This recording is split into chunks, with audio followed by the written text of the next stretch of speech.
शांति। 21 जून के ईश्वरीय महावाक्य। मीठे बच्चे, पावन बनने का एकमात्र उपाय बाबा की याद की मेहनत ही अंत में काम आएगी। प्रश्न है, संगम पर कौन सा तिलक दो तो स्वर्ग की बादशाही का तिलक मिल जाएगा? जवाब है, संगम पर ही यही तिलक दो कि हम आत्मा बिंदी हैं, हम शरीर नहीं। अंदर में यही घोटते रहो कि हम आत्मा हैं, हमें बाबा से वर्षा लेना है।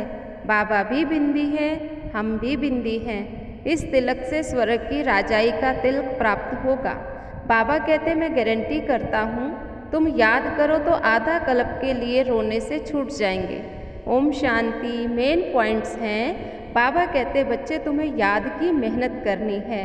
याद की मेहनत जो बच्चों से पहुंचती नहीं, क्योंकि माया बच्चों को बहुत हैरान करती है।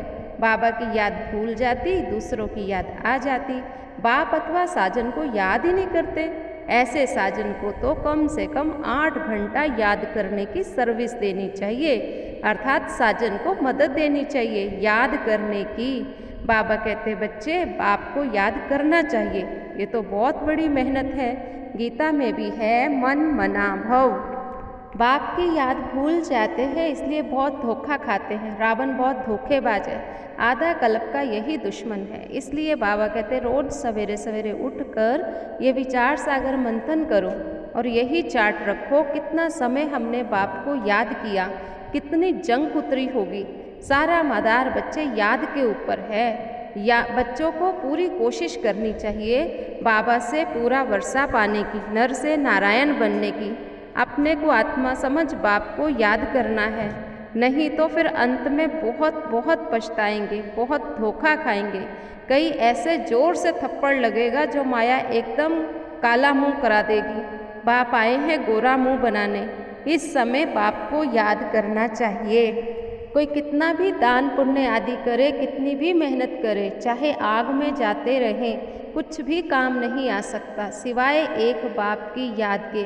बहुत सिंपल बात, इसको कहा जाता सहज योग। अपने से पूछो, हम अपने मीठे मीठे बाबा को सारा दिन में कितना याद करते हैं? नींद में कोई पाप नहीं होता, अशरीरी बन जाते हैं।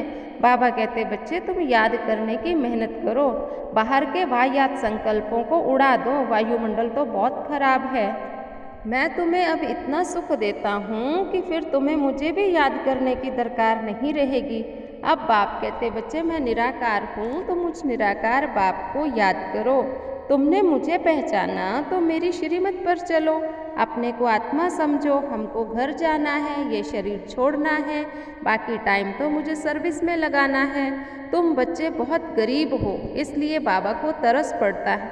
देखो ये बुढ़ियाएँ कुब्जाएँ, इनको कोई तकलीफ़ नहीं देता हूँ। बुढ़ियों को ही कुब्जा कहा जाता है, इसलिए उनको कहा जाता है तुम केवल बाप को याद करो, बाबा मेहनत नहीं कराते।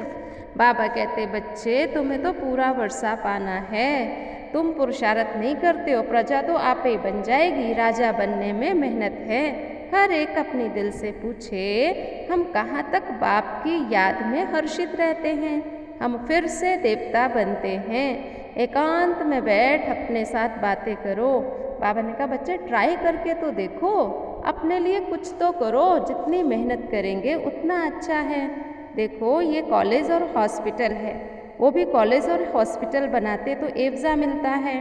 हॉस्पिटल बनाने तो दूसरे जन्म अच्छी तंदुरुस्ती रहती है। कहते ना, इसको सारी आयु कभी बुखार नहीं हुआ, बड़ी आयु होती है, बहुत दान पुण्य आदि किया। अच्छा, मीठे मीठे सिकिलत है बच्चों प्रति माता पिता बाप दादा का याद प्यार। Good morning. रूहानी बाप की रूहानी बच्चों को नमस्ते। धारणा है, बाहर के वाहियात ख्यालों को छोड़कर एकांत में बैठ याद की मेहनत करनी है। सवेरे सवेरे उठकर विचार सागर मंथन करना और अपना चार्ट देखना।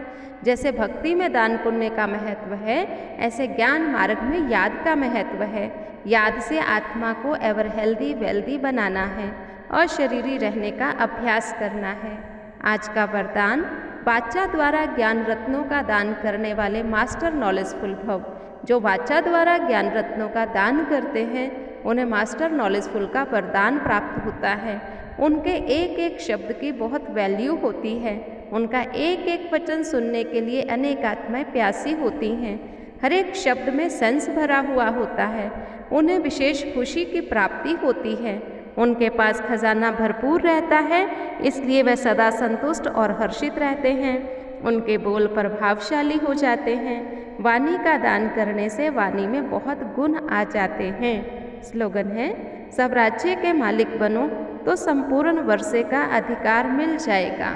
और आज का स्वमान रहेगा, मैं सब राज्य अधिकारी मास्टर नॉलेजफुल हूँ। ओम शांति।